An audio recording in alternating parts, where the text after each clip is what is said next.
ఇందులో 23,431 మంది టైర్ 3లో ఉన్నారు. అంటే వాళ్ళందరూ కూడా 1 లక్ష రూపాయల కంటే కిందన ఆదాయం. రెండో టైర్ చూస్తే 46,982 మంది ఉన్నారు.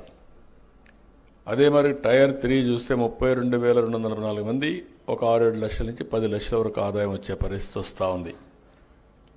అంటే దీన్ని బట్టి చూసినప్పుడు మనం అందరం కూడా ఆలోచించాల్సింది, వీళ్ళ ఆదాయాన్ని పెంచడానికి ఏం చేస్తే బాగుంటుందనో ఒక ఎక్సర్సైజ్ చేశాం. మీరు ఒకే విషయం మనం గుర్తుపెట్టుకోవాల్సిన అవసరం ఉంది. తెలుగుదేశం పార్టీ ఎప్పుడు కూడా ఆలోచించేది ఒక విజన్తో ఆలోచిస్తాం.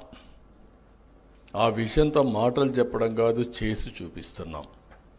ఎప్పుడు కూడా తెలుగుదేశం పార్టీ అధికారం ఉన్నప్పుడు 5 సంవత్సరాలకు ఒకసారి రైతు ఆదాయం డబుల్ అవుతా ఉంది. వేరే గవర్నమెంట్లు వచ్చినప్పుడు దాంట్లో 50% కూడా సాధించలేకపోతున్నారు. డైరీలో కూడా అదే మరిగా మీరు చూస్తే గడిచిన 14-19లో దగ్గర 21% CAGR సాధించాం ఒక డైరీలో. నేను ఆ రోజు కూడా ఒకటే ఆలోచించాను, డైరీ అనేది చాలా ముఖ్యం, జీవనోపాధి అని చెప్పి ఇప్పుడు మాట్లాడిన మిత్రులు చాలామంది మాట్లాడారు. వాళ్ళందరూ చెప్పింది కొన్ని సజెషన్స్ కూడా అప్పుడు ఇచ్చారు. అప్పట్లోనే సైలేజ్ ప్రారంభించాం. అప్పట్లోనే టెక్నాలజీ ఏ విధంగా పెనిట్రేట్ చేయాలనో అగ్రికల్చర్లో చాలా విషయాలు చేశాం. అవన్నీ కూడా రాను ఇదే పరిస్థితి వచ్చింది. ఈరోజు ఇన్ని ఒడుకుదుడుకులు సరిగా చేయకపోయినా ఈ సంవత్సరం మనం చూస్తే 1,69,000 కోట్ల రూపాయలు లైవ్ స్టాక్లో జిఎస్టిపి కాంట్రిబ్యూషన్ ఉంది. ఇది హైయెస్ట్ అమంగ్ ఆల్ సెక్టర్స్.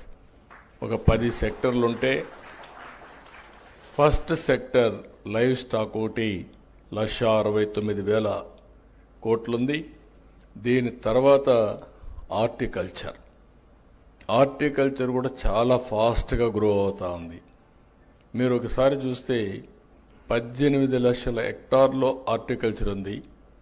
1,55,000 కోట్ల రూపాయలు జిఎస్టిపి కాంట్రిబ్యూషన్ వస్తుంది. వ్యవసాయం దగ్గర ఇప్పుడు చేసేదే చూస్తే 50 లక్షల హెక్టార్లు వ్యవసాయం చేస్తారు. వాళ్ళ ఆదాయం 51,000 కోట్ల రూపాయలు జిఎస్టిపి కాంట్రిబ్యూషన్ ఉంది. 18 లక్షల కాంట్రిబ్యూషన్ 1,55,000 కోట్లు. 50 లక్షల హెక్టార్ల కాంట్రిబ్యూషన్ 51,000 కోట్ల కాంట్రిబ్యూషన్. అది చూసిన తర్వాత మొన్నే ఆదేశాలు ఇచ్చాను, డబల్ చేయమని. 18 లక్షల హెక్టార్లని 36 లక్షల హెక్టార్లు రాబోయే 5 ఏళ్లు చేస్తే వీళ్ళ ఆదాయం కూడా డబుల్ అవుతుందనే ఉద్దేశంతో ఆదేశాలు ఇచ్చాను. దాని టెక్నాలజీ కూడా ఇంటిగ్రేట్ చేస్తున్నాం. అవన్నీ చేస్తే చాలా వరకు ఉపయోగపడుతుంది. ఈరోజు ఇంకొక పక్క చూస్తే మీరు దేశంలో వ్యవసాయ రంగంలో ఫాస్ట్ గ్రోయింగ్ స్టేట్ ఆంధ్రప్రదేశ్. వ్యవసాయ రంగంలో మనం నెంబర్ 1, దాంట్లో సందేహం లేదు. అయితే ఇక్కడ వచ్చింది ఏంటంటే మీరు గుర్తుపెట్టుకోవాల్సిన 2 ఉన్నాయి. వ్యవసాయ రంగం ఒకప్పుడు ఆంధ్రప్రదేశ్ కూడా వ్యవసాయ రంగమే ఆధారం, అన్నపూర్ణగా పేరుగాంచింది. ఆ రోజు కూడా మీరు ఒకసారి చూస్తే నేను ఆలోచించిన విధానం, వ్యవసాయం ఉండాలి, సర్వీస్ సెక్టర్ అభివృద్ధి కావాలి, ఇండస్ట్రీ కూడా రావాలి. అప్పుడే మనకు రాష్ట్రానికి ఆదాయం పెరుగుతుంది, ఉపాధి అవకాశాలు మెండుగా వస్తాయి. రెండవది, రాష్ట్రం కూడా సంపద సృష్టించుకుంటూ ముందుకు పోయే అవకాశం వస్తుంది. ఈరోజు మీరు చూస్తే తెలంగాణ, అందుకే నేను ఆ రోజు ఆలోచించి సర్వీస్ సెక్టర్కి వెళ్ళాం. ఈరోజు తెలంగాణ చూస్తే మీరు 67% సర్వీస్ సెక్టర్ ఉంది, అగ్రికల్చర్ 14% ఉంది. ఇంకొక పక్కన ఇండస్ట్రీ 21% మిగిలింది ఉంది. ఆంధ్రప్రదేశ్కి వస్తే సర్వీస్ సెక్టర్ 46% తగ్గిపోయింది, 44% ఉంది. వ్యవసాయం చూస్తే 32%కి వెళ్ళింది. ఇంకొక పక్కన వ్యవసాయ రంగం బాగా ఉంటే అందరికి ఆదాయం వస్తుంది, అయితే రాష్ట్రానికి ఆదాయం ఎక్కువ రాదు.